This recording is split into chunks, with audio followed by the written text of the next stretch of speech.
Oh, hell, Internet, and Merry Christmas. As I've got older, I've softened a little in my atheistic ardour, and I've realised that expressions of goodwill do not require some deep affiliation to be made in good faith.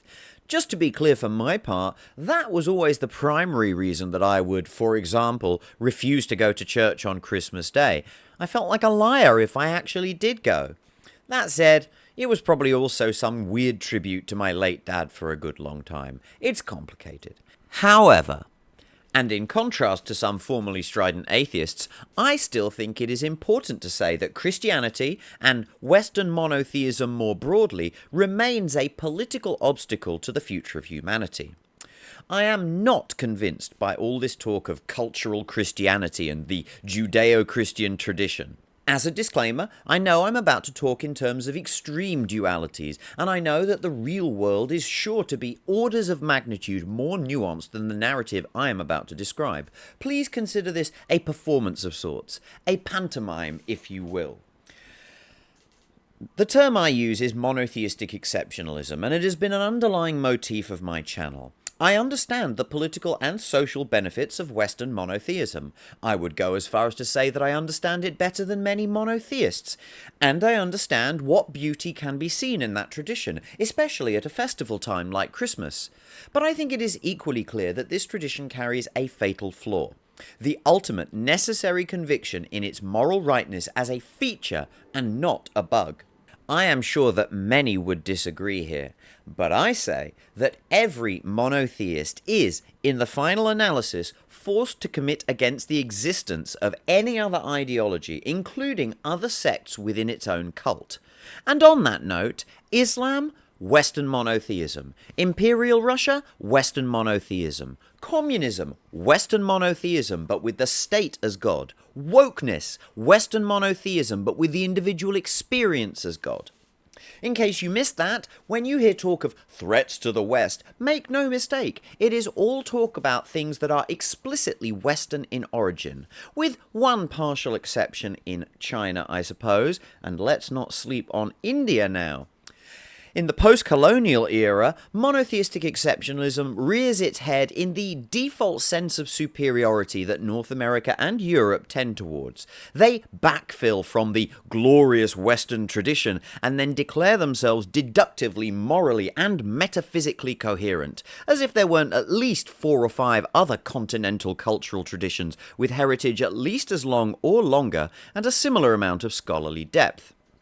Of course, there are exceptionalist streaks in all cultural traditions. China has a strong habit of assuming the mandate of heaven, as they call it, but they don't claim to have a personal relationship with a personal God.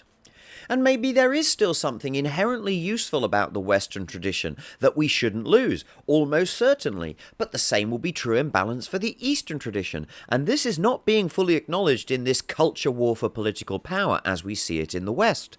Perhaps the reverse is playing out in the Eastern media, I can't fully say, and perhaps this question is equally appropriate there.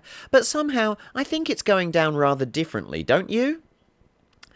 The late Queen Elizabeth liked to fancy pants around with Latin in her Christmas speeches, so let me follow her example on this occasion.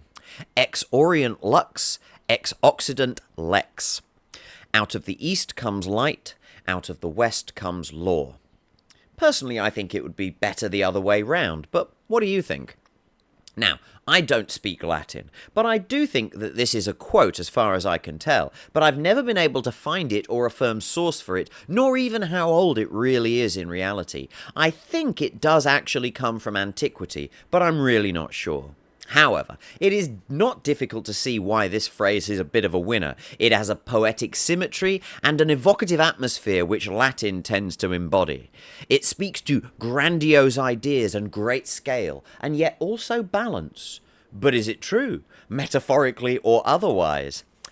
Perhaps while Western ideas actually have been in some sense more successful at imposing order, they have, maybe even by that very success, failed to appreciate something more primal which illuminates the world. This was explored in the East even before Plato took the West in another direction, and this distinction is real, although do not take this for simple cultural reductionism on my part. The East has inherited some monotheistic tendencies that were exported during the colonial era, Torah, and the legalistic traditions of China and the caste system of India respectively undoubtedly introduce some exceptionalist tendencies into the mix. Maybe a greater Eastern scholar could show me how my attack on Western monotheism specifically is mistaken. Answers in the comments, I guess. In spite of that, I still take inspiration from the idea that humanity should consider all cultural traditions in combination as it moves forward. This is not just enlightened centrism, nor is it both sidesism. Decisions must be made on the ground, opinions must be exchanged, and solutions must be deliberated. And this connects to my previous video on the Euthyphro. But all of this must be done in good faith, with the knowledge that both sides can and probably should contribute something to the argument and then continue to exist on some level afterwards. And the problem of monotheistic exceptionalism is that even when they enter into equal dialogue, they don't really, because they know deep down that they are already right and good, and so what they think already should always be the idea that wins out in the end.